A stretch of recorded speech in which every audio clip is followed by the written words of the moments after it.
question that I get asked all the time is, how does supervision work?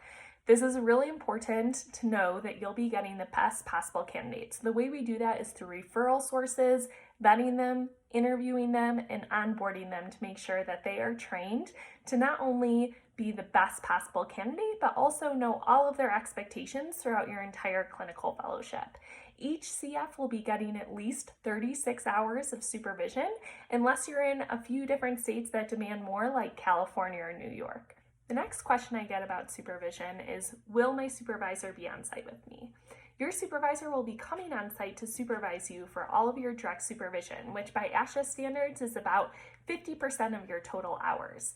Your supervisor may be someone who works in your building, but most likely they'll be someone who works in the neighboring facility or in the community, because we're always just trying to find the best possible candidate, not necessarily someone who is working in your building. You and your supervisor will set up a supervision schedule that is a good mutual fit. So in addition to your direct supervision hours, another way you're going to be supervised is indirectly. ASHA says 50% of your 36 hours is indirect. That means it could be on site, but it could also be through other mediums such as phone, text, FaceTime, you name it. And the reason that you have these both types of supervision is so that you can flexibly access your supervisor throughout the week. So you don't always need to worry about setting up a meeting and worry about the logistics with them.